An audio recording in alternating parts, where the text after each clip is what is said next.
अस्सलामु अलैकुम उम्मत मुस्लिमा। उम्मीद करती हूँ आप सब ठीक होंगे और रमज़ान की बरकतों से खूब फ़ायदा उठा रहे होंगे। तो जैसा कि हम सब जानते हैं, पहला अशरा चल रहा है, इसके बाद दूसरा और फिर तीसरा अशरा होगा। एक बात जो हम सब बचपन से सुनते आ रहे हैं वो ये है कि पहला अशरा रहमत का, दूसरा मगफ़िरत का और तीसरा जहन्नम से निजात का है। और इसके हवाले से हमें पहले अशरे की और दूसरे अशरे की और तीसरे अशरे की दुआएं भी मिलती हैं। लेकिन क्या ये अमल मुस्तनद है? क्या ये हमारे नबी करीम सल्लल्लाहु अलैहि वसल्लम की सुन्नत से साबित है, या ये कुरान से साबित है, या ये सहाबी रसूल सल्लल्लाहु अलैहि वसल्लम से साबित है? क्या हमने कभी ये जानने की या इसकी तस्दीक करने की कोशिश की है? क्योंकि कुरान में अल्लाह ताला फरमाते हैं कि मैंने तुम्हारे लिए तुम्हारा दीन मुकम्मल कर दिया है। और अल्लाह ताला ने जो दीन हमें दिया है उसमें करने वाले काम और ना करने वाले काम बिल्कुल वाज़े हैं। अल्लाह ताला ने वो तमाम चीज़ें कुरान और सुन्नत के ज़रिए हम तक पहुँचा दी हैं जो करने की हैं और जो नहीं करने की हैं। लेकिन कुछ चीज़ें जो हम अपनी लाइल्मी की वजह से या जो मुआशरे में चल रही होती हैं, तो लोग उसे एक के बाद एक शेयर करते रहते हैं और अक्सर लोग इल्म ना होने की वजह से उस चीज़ को दीन का हिस्सा समझ लेते हैं और उसे फॉलो करने लगते हैं दीन समझकर, हालांकि वो चीज़ दीन में किसी भी तरह से मुस्तनद नहीं होती। ऐसे ही रमज़ान के महीने में ये बात हमें अपने दीन का हिस्सा बना ली है कि पहला अशरा रहमत का और दूसरा मगफ़िरत का और तीसरा निजात का है, यानी जहन्नम से निजात का। और फिर इन तीनों अशरों की अलग अलग दुआएं भी हमें मिलती हैं। पहले अशरे की अलग दुआ है जो पहले अशरे में पढ़नी है, दूसरे अशरे की अलग दुआ है जो दूसरे अशरे में पढ़ी जाती है, और फिर तीसरे अशरे की अलग दुआ है जो तीसरे अशरे में पढ़नी है। तो याद रखिए कि अल्लाह सुब्हानहू तआला ने इस किस्म की कोई भी कैटेगराइजेशन नहीं की है। अल्लाह ताला की रहमत और अल्लाह ताला की मगफ़िरत जो है बहुत वसी है।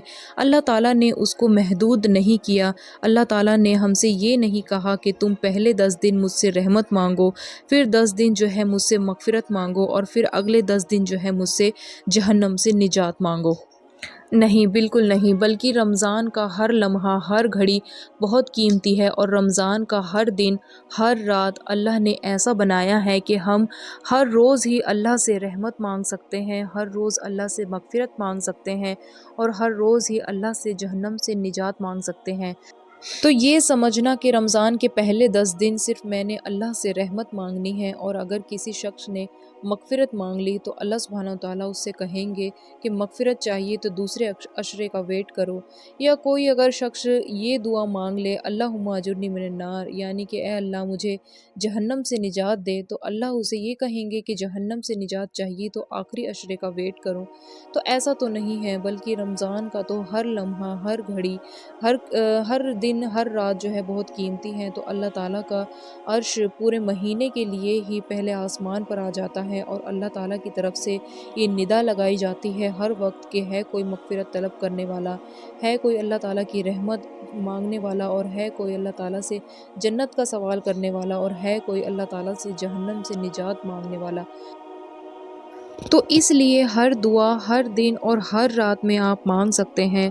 हर रोज़ अल्लाह से रहमत मांगे, हर रात अल्लाह से मगफ़िरत मांगे, हर घड़ी अल्लाह से जहन्नम से निजात मांगे।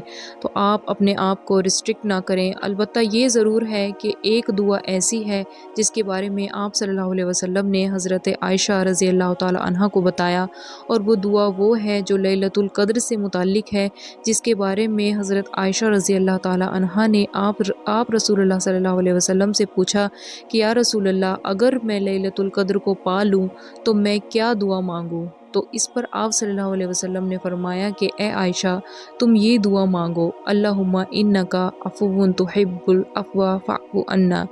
ये वो दुआ है जो लैलतुल क़द्र से मुताल्लिक़ है, लेकिन इसका मतलब ये हरगिज़ नहीं है कि सिर्फ़ इसी दुआ को मांगा जाए, बल्कि इस दुआ की कसरत जो है लैलतुल क़द्र में की जाए। लेकिन इसके अलावा भी आप ढेरों दुआएं जो है मांग सकते हैं। आप अल्लाह ताला का ज़िक्र खूब कसरत से करें। आप सल्लल्लाहु अलैहि वसल्लम ने फरमाया कि मुझे ये 4 कलिमात जो हैं, दुनिया और आसमान में जितनी भी चीज़ें मौजूद हैं जिन पर सूरज तुलू होता है उन सब से ज़्यादा महबूब हैं, اور وہ کلمات ہیں سبحان اللہ، الحمدللہ، لا الہ الا اللہ، اللہ اکبر۔ اور اس کے علاوہ بھی جو آپ کو آسانی ہو وہ ذکر آپ کر سکتے ہیں، اللہ تعالیٰ سے مغفرت طلب کر سکتے ہیں، خوب درود شریف پڑھ سکتے ہیں، اور اللہ تعالیٰ سے جو ہے خوب دعائیں مانگ سکتے ہیں۔ تو چلتی ہوں جی، آج کے لیے بس اتنا ہی۔ ویڈیو اچھی لگے تو لائک، شیئر اینڈ سبسکرائب ضرور کریں، اور دعاؤں میں یاد رکھیے گا۔ اللہ حافظ۔